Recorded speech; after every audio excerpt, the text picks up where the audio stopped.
Friends, ನಮಸ್ಕಾರ ಎಲ್ರಿಗೂ. ಇವತ್ತಿನ ವಿಡಿಯೋದಲ್ಲಿ ನಾನು ನಮ್ಮ ಕಡೆ ಜಾತ್ರೆಗಳಲ್ಲಿ ಸಿಗುವಂತಹ ಒಂದು ಚುರುಮುರಿನ ಯಾವ ರೀತಿ ಮಾಡೋದನ್ನೋದನ್ನ ತೋರಿಸ್ಕೊಡ್ತಾ ಇದ್ದೇನೆ. ಒಂದು ಅದ್ಭುತವಾದಂತಹ ರೆಸಿಪಿ ಸ್ನೇಹಿತರೆ. ಇದು ತುಂಬಾನೇ ಟೇಸ್ಟಿಯಾಗಿರುತ್ತೆ. ಯಾರು ಕೂಡ ಇಷ್ಟ ಪಡದೇ ಇರೋದಿಲ್ಲ ಚುರುಮುರಿ ಅನ್ನೋದನ್ನ. ಸಣ್ಣ ಮಕ್ಕಳಿಂದ ಹಿಡಿದು ದೊಡ್ಡವರ ತನಕ ಕೂಡ ತುಂಬಾನೇ ಇಷ್ಟಪಟ್ಟು ತಿಂತಾರೆ. ಅಷ್ಟೊಂದು ರುಚಿಯಾಗಿರುತ್ತೆ ಈ ಒಂದು ರೆಸಿಪಿ. ಅಷ್ಟೇ ಈಸಿಯಾಗಿ ಕೂಡ ಇರುತ್ತೆ. ಏನು ಜಾಸ್ತಿ ಅದಕ್ಕೆ ಟೈಮ್ ಕೂಡ ಇಡಿಸಲ್ಲ, ಇಂಗ್ರೀಡಿಯೆಂಟ್ಸ್ ಕೂಡ ಜಾಸ್ತಿ ಬೇಡ. ತಟ್ಟನೆ ಈ ಒಂದು ರೆಸಿಪಿನ ನಮಗೆ ಮಾಡ್ಕೊಳ್ಬಹುದು. ಹಾಗೆ ಬೇರೆ ಬೇರೆ ಕಡೆ ಬೇರೆ ಬೇರೆ ರೀತಿಯಲ್ಲಿ ಚುರುಮುರಿನ ಮಾಡ್ತಾರೆ. ನಾನು ಇವತ್ತು ತೋರಿಸುವಂತಹ ಚುರುಮುರಿ ನಮ್ಮ ಕಡೆ ಯಾವ ರೀತಿ ಮಾಡ್ತಾರೆ, ನಮ್ಮ ಕಡೆ ಜಾತ್ರೆಗಳಲ್ಲೆಲ್ಲ ಯಾವ ರೀತಿ ಒಂದು ಚುರುಮುರಿನ ಮಾಡ್ತಾರೆ ಅನ್ನೋದನ್ನ ತೋರಿಸ್ಕೊಡ್ತಾ ಇದ್ದೇನೆ. ಹಾಗೆ ನಾವು ಮನೆಯಲ್ಲಿ ತುಂಬಾ ಸಲ ಟ್ರೈ ಮಾಡ್ತೀವಿ. ನೀವು ಕೂಡ ಟ್ರೈ ಮಾಡಿರ್ತೀರ ಖಂಡಿತವಾಗ್ಲೂ. ಅಂದ್ರೆ ಎಲ್ಲರೂ ಕೂಡ ಇಷ್ಟ ಇರೋದ್ರಿಂದ ಈ ಒಂದು ರೆಸಿಪಿನ ಟ್ರೈ ಮಾಡಿರ್ತೀರಿ. ಆದ್ರೆ ಎಷ್ಟೇ ಟ್ರೈ ಮಾಡಿದ್ರು ಕೂಡ ಜಾತ್ರೆಗಳಲ್ಲಿ ಸಿಗುವಂತಹ ಚುರುಮುರಿಯ ಟೇಸ್ಟ್ ಖಂಡಿತವಾಗ್ಲೂ ಬರಲ್ಲ. ಯಾಕೆ ಅಂತ ಹೇಳಿದ್ರೆ ಅವರೊಂದು ಸೀಕ್ರೆಟ್ ಇಂಗ್ರೀಡಿಯೆಂಟ್ಸ್ ನ ಇದಕ್ಕೆ ಯೂಸ್ ಮಾಡ್ತಾರೆ. ಅದೇನು ಅಂತೇಳಿ ನಾನಿವತ್ತು ವಿಡಿಯೋದಲ್ಲಿ ತೋರಿಸ್ತೇನೆ. ವಿಡಿಯೋನೆಲ್ಲ ಸ್ಕಿಪ್ ಮಾಡದೆ ಪೂರ್ತಿಯಾಗಿ ನೋಡಿ. ಆ ಸೀಕ್ರೆಟ್ ಇಂಗ್ರೀಡಿಯೆಂಟ್ಸ್ ನ ಹಾಕೋದ್ರಿಂದನೇ ಈ ಜಾತ್ರೆಗಳಲ್ಲೆಲ್ಲ ಸಿಗುವಂತಹ ಚುರುಮುರಿ ತುಂಬಾನೇ ಟೇಸ್ಟಿಯಾಗಿರುತ್ತೆ. ಓಕೆ, ಇವಾಗ ಈ ಒಂದು ಅದ್ಭುತವಾದಂತಹ ರೆಸಿಪಿನ ಯಾವ ರೀತಿ ಮಾಡೋದನ್ನೋದನ್ನ ನೋಡ್ಕೊಳ್ಳೋಣ. ಈ ರೆಸಿಪಿ ಮಾಡೋದಕ್ಕೆ ಅಂತ ಅಂದ್ಬಿಟ್ಟು ನಾನಿಲ್ಲಿ ಒಂದು ಆಳವಾಗಿರುವಂತಹ ಪಾತ್ರೆನ ತಗೊಂಡಿದ್ದೇನೆ. ನಮ್ಮ ಭಾಷೆಯಲ್ಲಿ ನಾವು ಬೊಗುಣಿ ಅಂತ ಹೇಳ್ತೇವೆ. ಇಂಥ ಪಾತ್ರೆ ತೊಗೊಂಡ್ರೆ ತುಂಬ ಒಳ್ಳೆಯದು, ಮಿಕ್ಸ್ ಮಾಡೋದಕ್ಕೆಲ್ಲ ಈಸಿ ಆಗುತ್ತೆ. ಹಾಗೆ ಇದಕ್ಕೆ ಇವಾಗ ನಾನು ಒಂದು ದೊಡ್ಡ ಈರುಳ್ಳಿನ ಸಣ್ಣದಾಗಿ ಕಟ್ ಮಾಡಿಬಿಟ್ಟು ಹಾಕ್ತಾ ಇದ್ದೇನೆ. ನಿಮಗೆ ಜಾಸ್ತಿ ಬೇಕಾದರೆ ಸ್ವಲ್ಪ ಜಾಸ್ತಿ ಕೂಡ ಹಾಕ್ಕೊಳ್ಬೋದು. ಈರುಳ್ಳಿ ಜಾಸ್ತಿ ಇಷ್ಟ ಇರೋರು ಜಾಸ್ತಿ ಹಾಕ್ಕೊಳ್ಬೋದು. ನಂತರ ಒಂದು ಟೊಮೆಟೊ, ದೊಡ್ಡ ಟೊಮೆಟೊನ ನಾನಿಲ್ಲಿ ಜಾಮೂನ್ ಟೊಮೆಟೊ ತೊಗೊಂಡಿದ್ದೇನೆ. ಅದು ತುಂಬ ಟೇಸ್ಟಿಯಾಗಿರುತ್ತೆ ಅಂತ ಅಂದ್ಬಿಟ್ಟು ಅದನ್ನು ಕೂಡ ಅಷ್ಟೇ ಸಣ್ಣದಾಗಿ ಕಟ್ ಮಾಡಿಬಿಟ್ಟು ಹಾಕಿದ್ದೇನೆ. ಹಾಗೆ ಇಲ್ಲಿ 1/4 ಕಪ್ನಷ್ಟು ನಾನು ಕಡಲೆ ಬೀಜನ ಸ್ವಲ್ಪ ಎಣ್ಣೆ ಹಾಕಿಬಿಟ್ಟು ಹುರ್ಕೊಂಡಿದ್ದೇನೆ. ಅಂದರೆ ನೋಡಿ, ಈ ಥರ ಹುರ್ಕೊಳ್ಬೇಕು. ನಾವು ಕೈಯಲ್ಲಿ ಹೊಡಿಬೇಕಾದ್ರೆ ಹೊಡಿಬೇಕು ನೀಟಾಗಿ, ಆವಾಗಲೇ ತುಂಬ ಚೆನ್ನಾಗಾಗುತ್ತೆ, ಕ್ರಿಸ್ಪಿಯಾಗಿರುತ್ತೆ.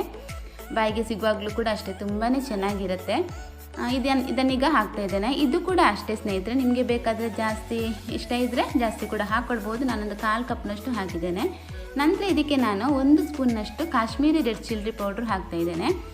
ಚುರುಮುರಿಯವರು ಯಾವಾಗಲೂ ಅಷ್ಟೇ ಈ ಜಾಸ್ತಿ ಖಡಕ್ಕಾಗಿರುವಂತಹ ಕಲರ್ ಇರೋಂತಹ ಒಂದು ರೆಡ್ ಚಿಲ್ಲಿ ಪೌಡ್ರನ್ನೇ ಯೂಸ್ ಮಾಡ್ತಾರೆ. ಅಂದರೆ ಕಾಶ್ಮೀರಿ ರೆಡ್ ಚಿಲ್ಲಿ ಪೌಡ್ರ್ ಆದರೆ ಒಳ್ಳೆ ರೀತಿಯಾದಂತಹ ಒಂದು ಕಲರ್ ಬರುತ್ತೆ ಚುರುಮುರಿಗೆ. ನಾರ್ಮಲ್ ಆಗಿರೋ ಚಿಲ್ಲಿ ಪೌಡ್ರ್ ಹಾಕಿದರೆ ಅಷ್ಟೊಂದು ಚೆನ್ನಾಗಿ ಕಲರ್ ಬರಲ್ಲ. ಅದಕ್ಕೋಸ್ಕರ ನಾನು ಕೂಡ ಕಾಶ್ಮೀರಿ ರೆಡ್ ಚಿಲ್ಲಿ ಪೌಡ್ರನ್ನೇ ಹಾಕಿದ್ದೇನೆ. 1 ಸ್ಪೂನ್ನಷ್ಟು ಹಾಕಿದ್ದೇನೆ ನಾನು. ನಂತರ ಒಂದು 1/4 ಟೀ ಸ್ಪೂನ್ನಷ್ಟು ಇಲ್ಲಿ ನಾನು ಅರಿಶಿನ ಪೌಡ್ರನ್ನ ಹಾಕ್ತಾಯಿದ್ದೇನೆ. ಅರಿಶಿನ ಪೌಡ್ರ್ ಹಾಕೋದ್ರಿಂದ ಕೂಡ ಅಷ್ಟೇ ಒಂದು ಒಳ್ಳೆ ರೀತಿಯಾದಂತಹ ಕಲರ್ ಕೊಡುತ್ತೆ.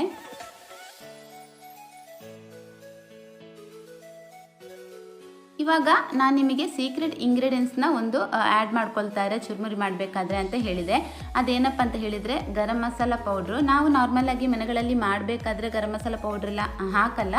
ಆದರೆ ಈ ಜಾತ್ರೆಗಳಲ್ಲಿ ಮಾಡ್ತಾರಲ್ವ, ಅವರು ಗರಂ ಮಸಾಲ ಪೌಡ್ರು ಹಾಕೋದ್ರಿಂದನೇ ಒಂದು ಖಡಕ್ಕಾದಂತಹ ಒಂದು ಫ್ಲೇವರ್ ಕೊಡ್ತದೆ. ಅದು ಅಷ್ಟು ನಮಗೆ ತುಂಬಾ ಚೆನ್ನಾಗಿರುವಂಥ ಫ್ಲೇವರ್ ಕೊಡುತ್ತೆ. ಅದು ಈ ಗರಂ ಮಸಾಲ ಪೌಡ್ರ್ ಹಾಕೋದ್ರಿಂದ ಮಾತ್ರ ಬರುತ್ತೆ ಆ ಫ್ಲೇವರ್. ಅದಕ್ಕೋಸ್ಕರ 1 ಸ್ಪೂನ್ನಷ್ಟು ನಾನಿಲ್ಲಿ ಗರಂ ಮಸಾಲೆ ಪೌಡ್ರ್ ಕೂಡ ಹಾಕ್ತಾ ಇದ್ದೇನೆ. ನಂತರ ಉಪ್ಪು ರುಚಿಗೆ ಬೇಕಾದಷ್ಟು ಒಂದು ಸಣ್ಣ ಸ್ಪೂನಲ್ಲಿ, ಟೀ ಸ್ಪೂನಲ್ಲಿ 1 ಟೀ ಸ್ಪೂನ್ನಷ್ಟು ಹಾಕಿದ್ದೇನೆ ನಾನು.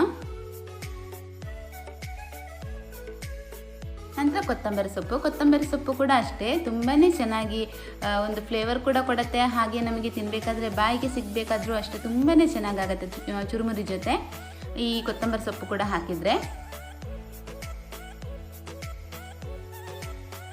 ನಂತರ ಕೋಕೋನಟ್ ಆಯಿಲ್, ಇದು ಕೂಡ ಅಷ್ಟೇ ಮೇಯ್ನ್ ಇಂಗ್ರೀಡಿಯೆಂಟ್ಸ್. ಈ ಚುರುಮುರಿ ಮಾಡಬೇಕಾದ್ರೆ ಇದೊಂದು ಮೇಯ್ನ್ ಇಂಗ್ರೀಡಿಯೆಂಟ್ಸ್ ಅಂತಲೇ ಹೇಳ್ಬೋದು. ಇದನ್ನು ಯಾವುದೇ ಕಾರಣಕ್ಕೂ ಮಿಸ್ ಮಾಡ್ಕೊಳ್ಬೇಡಿ. ಕೋಕೋನಟ್ ಆಯಿಲೇ ಹಾಕಬೇಕು ಚುರುಮುರಿಗೆ. ಆವಾಗಲೇ ಅದೊಂದು ಒಳ್ಳೆ ರೀತಿಯಾದಂತಹ ಟೇಸ್ಟ್ ಕೊಡೋದು. ಹಾಗೆ ಫ್ಲೇವರ್ ಕೂಡ ಸ್ವಲ್ಪ ಡಿಫ್ರೆಂಟಾಗಿ ಕೊಡುತ್ತೆ.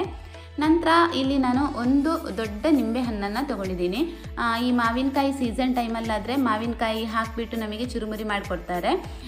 ಮಾವಿನಕಾಯಿ ಸೀಸನ್ ಟೈಮಲ್ಲಿ ಜಾತ್ರೆಯಲ್ಲಿ ಆಗೋದಿದ್ದರೆ ನಮಗೆಲ್ಲಿ ಸಿಗುತ್ತೆ ಮಾವಿನಕಾಯಿ ಹಾಕ್ತಾರೆ. ಇಲ್ಲಾಂದರೆ ಕೆಲವೊಂದು ಟೈಮಲ್ಲಿ ಮಾವಿನಕಾಯಿ ಇರಲ್ಲ ನೋಡಿ, ಆವಾಗ ಈ ಥರ ನಿಂಬೆ ಹಣ್ಣನ್ನು ಉಪಯೋಗಿಸ್ತಾರೆ. ನಿಮ್ಮಲ್ಲಿ ಮಾವಿನಕಾಯಿ ಇದ್ದರೆ ಅದನ್ನು ಕೂಡ ಹಾಕ್ಕೊಡ್ಬೋದು. ನಂತರ ಇದನ್ನು ಇವಾಗ ನೋಡಿ ನಮಗೆ ಇನ್ನೊಂದು ನಿಮಗೆ ಹೇಳ್ತೇನೆ ನಾನು ಟ್ರಿಕ್ಸ್ ಏನಂತ ಹೇಳಿದರೆ, ತುಂಬ ಈಸಿಯಾಗಿ ನಿಂಬೆಹಣ್ಣನ್ನು ಹಿಂಡಬೇಕಾದ್ರೆ ಕಟ್ ಮಾಡಿಬಿಟ್ಟು ನೋಡಿ ಒಂದು ಚಾಕು ತೊಗೊಂಡು ಈ ರೀತಿಯಾಗಿ ಚುಚ್ಚಬೇಕು ನಿಂಬೆಹಣ್ಣಿಗೆ. ಇದು ನಮಗೆ ಇದಕ್ಕೆ ಅಂತಲ್ಲ, ಶರ್ಬತ್ ಮಾಡಬೇಕಾದ್ರೆ ಕೂಡ ಇದೇ ರೀತಿ ಮಾಡಿಕೊಡ್ಬೋದು. ಆವಾಗ ನಮಗೆ ತುಂಬಾ ಈಸಿಯಾಗಿ ಹಿಂಡೋದಕ್ಕಾಗತ್ತೆ, ಅಷ್ಟೇನೋ ಹಾರ್ಡ್ ಅಂತ ಅನಿಸಲ್ಲ. ನೋಡಿ ಈ ರೀತಿ ತುಂಬಾ ಚೆನ್ನಾಗಾಗತ್ತೆ ಸ್ನೇಹಿತರೆ. ಈ ನಿಂಬೆಹಣ್ಣು ಹಾಕೋದ್ರಿಂದ ಅದು ಕೂಡ ಅಷ್ಟೇ ತುಂಬ ಚೆನ್ನಾಗಾಗತ್ತೆ, ಒಂಥರ ಹುಳಿ ಹುಳಿಯಾಗಿ ಖರಖರವಾಗಿ ತುಂಬಾ ಚೆನ್ನಾಗಾಗತ್ತೆ ಈ ಒಂದು ಚುರುಮುರಿ. ನಿಮಗೆ ನಿಂಬೆಹಣ್ಣು ಕೂಡ ಅಷ್ಟೇ ಸ್ವಲ್ಪ ಜಾಸ್ತಿ ಬೇಕು, ಹುಳಿ ಜಾಸ್ತಿ ಇಷ್ಟ ಇರೋರು ಇನ್ನೊಂದು ಭಾಗನ ಸೇರಿಸ್ಕೊಳ್ಬೋದು. ಹುಳಿ ಸ್ವಲ್ಪ ಕಡಿಮೆ ಇರೋರು ಅಂದರೆ ಹುಳಿ ಸ್ವಲ್ಪ ಕಡಿಮೆ ಇಷ್ಟ ಇರೋರು ಒಂದು ಭಾಗ ಕೂಡ ಹಾಕ್ಕೊಳ್ಬೋದು. ಆದರೆ ಚುರುಮುರಿಗೆ ಯಾವಾಗಲೂ ಹುಳಿ ಸ್ವಲ್ಪ ಜಾಸ್ತಿ ಇದ್ರೇ ಚೆನ್ನಾಗಾಗೋದು. ಮಾವಿನಕಾಯಿ ಹಾಕಿ ಮಾಡಿದ್ರಂತೂ ತುಂಬಾ ಚೆನ್ನಾಗಾಗತ್ತೆ. ಈ ರೀತಿ ನೀವು ನಿಂಬೆಹಣ್ಣು ಹಿಂಡಬೇಕಾದ್ರೆ ಅದರ ಬೀಜ ಬಿದ್ದರೆ ಅದನ್ನು ತೆಗೀರಿ. ಅದು ನಿಮಗೆ ಚುರುಮುರಿ ತಿನ್ನಬೇಕಾದ್ರೆ ಬಾಯಿಗೆ ಸಿಗುವಾಗ ಕಹಿ ಕಹಿ ಆಗುತ್ತೆ. ಅದಕ್ಕೋಸ್ಕರ ಈ ರೀತಿ ಬೀಜ ಬೀಳ್ತದೆ ಒಂದೊಂದು ಸರಿ, ಅದನ್ನು ತೆಗೆದ್ಬಿಡಿ. ಓಕೆ, ಇವಾಗ ನೋಡಿ ನೀಟಾಗಿ ಹಿಂಡೋದಕ್ಕೆ ನನಗೆ ತುಂಬಾ ಈಸಿ ಆಯಿತು ಈ ಚಾಕುನಲ್ಲಿ ಚುಚ್ಕೊಂಡಿದ್ರಿಂದ. ಇವಾಗ ಇದನ್ನೆಲ್ಲ ಒಂದ್ಸಲ ನೀಟಾಗಿ ಮಿಕ್ಸ್ ಮಾಡ್ಕೊಳ್ಳೋಣ. ನಿಮಗೆ ಬೇಕಾದರೆ ಇದಕ್ಕೆ ಕ್ಯಾರೆಟ್ ತುರಿ ಕೂಡ ಹಾಕ್ಕೊಳ್ಬೋದು. ಆದರೆ ನಮ್ಮ ಕಡೆ ಜಾತ್ರೆಗಳಲ್ಲಿ ಸ್ವಲ್ಪ ಕ್ಯಾರೆಟ್ ಎಲ್ಲ ಕಡಿಮೆ ಯೂಸ್ ಮಾಡ್ತಾರೆ, ಅಷ್ಟೊಂದು ಹಾಕಲ್ಲ. ಅದಕ್ಕೋಸ್ಕರ ಅದೇ ರೀತಿ ನಾನು ನಿಮಗೆ ಮಾಡಿ ತೋರಿಸ್ತಾ ಇದ್ದೇನೆ. ಸರಿಯಾಗಿ ಮಿಕ್ಸ್ ಮಾಡ್ಕೊಳ್ಬೇಕು. ಓಕೆ, ಇವಾಗ ನೀಟಾಗಿ ಮಿಕ್ಸ್ ಆಗಿದೆ. ಹಾಗೆ ಇಲ್ಲಿ ನಾನು ಮಂಡಕ್ಕಿ ತೊಗೊಂಡಿದ್ದೇನೆ. ನಮ್ಮ ತುಳು ಭಾಷೆಯಲ್ಲಿ ಕುರ್ಲಾರಿ ಅಂತ ಹೇಳ್ತೇವೆ ನಾವು ಇದಕ್ಕೆ. ಇದು 1 ಬಟ್ಲಿನಷ್ಟು ತೊಗೊಂಡಿದ್ದೇನೆ ನಾನು. ತುಂಬ ಚೆನ್ನಾಗಿರೋಂತಹ ಮಂಡಕ್ಕಿನೇ ನಾವು ತೊಗೊಳ್ಬೇಕಾಗ್ತದೆ. ಅಂದರೆ ಕೆಲವೊಂದು ಸರಿ ಸಾಫ್ಟ್ ಆಗಿರುತ್ತೆ, ಹಾಗೆ ಸಾಫ್ಟ್ ಆಗಿರಬಾರ್ದು. ಒಂದು ಸ್ವಲ್ಪ ರೋಸ್ಟ್ ಆಗಿದ್ರೇ ಈ ಚುರುಮುರಿಗೆ ಒಳ್ಳೆಯದಾಗೋದು. ಚುರುಮುರಿಗೆ ಯಾವಾಗಲೂ ಅಷ್ಟೇ ರೋಸ್ಟ್ ಆಗಿರೋಂತಹ ಮಂಡಕ್ಕಿನೇ ಎಲ್ಲರೂ ಕೂಡ ಉಪಯೋಗಿಸ್ತಾರೆ. ಈ ರೀತಿ ನೀವು ಕೈಯಲ್ಲಿ ತೆಗೆಯುವಾಗ ಅದನ್ನು ನೋಡಿ, ಕೈಯಲ್ಲಿ ತೆಗೆದ್ಬಿಟ್ಟು ನೀವು ಪ್ರೆಸ್ ಮಾಡಬೇಕಾದ್ರೆ ಅದು ಒಂದೇ ಸಮನೆ ಒಡೆದೋಗ್ಬೇಕು. ಆವಾಗ ಅದು ತುಂಬ ಚೆನ್ನಾಗಿರೋ ಮಂಡಕ್ಕಿ ಅಂತಲೇ ಹೇಳ್ಬೋದು. ಅದನ್ನು ನೋಡಿ ಎಷ್ಟು ಈಸಿಯಾಗಿದ್ದು. ನಾನು ಕೈಯಲ್ಲಿ ಪ್ರೆಸ್ ಮಾಡಬೇಕಾದ್ರೆ ಒಡೆದೋಯ್ತು ನೋಡಿ. ತುಂಬಾ ಚೆನ್ನಾಗಿರೋಂಥ ಮಂಡಕ್ಕಿದು. ಈ ಥರ ಇರಬೇಕು ಚುರುಮುರಿ ಮಾಡಬೇಕಾದ್ರೆ ನಾವು. ಓಕೆ, ಇದನ್ನಿವಾಗ ಇದಕ್ಕೆ ಹಾಕಿಬಿಟ್ಟು ಮಿಕ್ಸ್ ಮಾಡ್ಕೊಳ್ಬೇಕು. ಜಾಸ್ತಿ ಟೈಮ್ ಇದನ್ನು ಮಿಕ್ಸ್ ಮಾಡಲಿಕ್ಕಿಲ್ಲ ಸ್ನೇಹಿತರೆ. ಇದೊಂದು ನೀವು ಗಮನದಲ್ಲಿ ಇಡಬೇಕಾದಂತಹ ಒಂದು ಮುಖ್ಯವಾದ ಅಂಶ ಏನಂತ ಹೇಳಿದರೆ, 1ರಿಂದ 1.5 ನಿಮಿಷ ಅಷ್ಟೇ ಸಾಕು, ಜಾಸ್ತಿ ಬೇಡ. ಅಂದರೆ ಎಷ್ಟು ಕಡಿಮೆ ನೀವು ಟೈಮ್ ತೊಗೊಳ್ತೀರಿ ನೋಡಿ ಮಿಕ್ಸ್ ಮಾಡೋದಕ್ಕೆ ಅಷ್ಟು ಒಳ್ಳೆಯದು ಅಂತಲೇ ಹೇಳ್ಬೋದು. ಯಾಕೆಂತ ಹೇಳಿದರೆ ನಾವು ಟೊಮೆಟೊ ಹಾಕಿರ್ತೀವಿ, ಹಾಗೆ ನಿಂಬೆ ರಸ ಹಾಕಿರ್ತೀವಿ. ನೀರಿನ ಅಂಶ ಸ್ವಲ್ಪ ಜಾಸ್ತಿ ಇರೋದ್ರಿಂದ ಬೇಗನೆ ಅದು ಸಾಫ್ಟ್ ಆಗೋಗುತ್ತೆ. ಸಾಫ್ಟ್ ಆಯಿತು ಅಂತ ಹೇಳಿದರೆ ಒಂದು ಸ್ವಲ್ಪ ಕೂಡ ಚೆನ್ನಾಗಿರೋಲ್ಲ ತಿನ್ನೋದಕ್ಕೆ.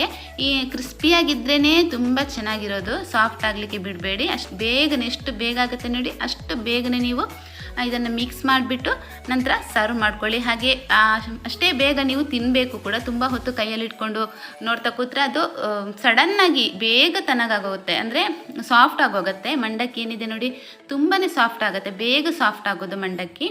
ಅದಕ್ಕೋಸ್ಕರ ಬೇಗನೆ ಮಿಕ್ಸ್ ಮಾಡಿಕೊಂಡು ಸರ್ವ್ ಮಾಡಿ. ನೋಡಿ ತುಂಬಾ ಚೆನ್ನಾಗಿ ಒಂದು ಈ ಚುರುಮುರಿ ರೆಡಿಯಾಗಿದೆ ಸ್ನೇಹಿತರೆ. ಎಷ್ಟು ಚೆನ್ನಾಗಿ ಕಾಣ್ತಾ ಉಂಟು ನೋಡಿ. ನಿಮಗೆ ವಿಡಿಯೋದಲ್ಲಿ ಸ್ವಲ್ಪ ಲೈಟ್ ಕಲರ್ ಕಾಣ್ತಾ ಇರ್ಬೋದು, ನಾನು ಇವಾಗ ತೋರಿಸ್ತಾ ಇದ್ದೇನೆ ನೋಡಿ. ಸ್ವಲ್ಪ ಲೈಟಾಗಿ ಕಾಣ್ತಾ ಉಂಟು ಕಲರ್, ಆದರೆ ತುಂಬ ಚೆನ್ನಾಗಿರುವಂತಹ ಕಲರೇ ಬಂದಿದೆ.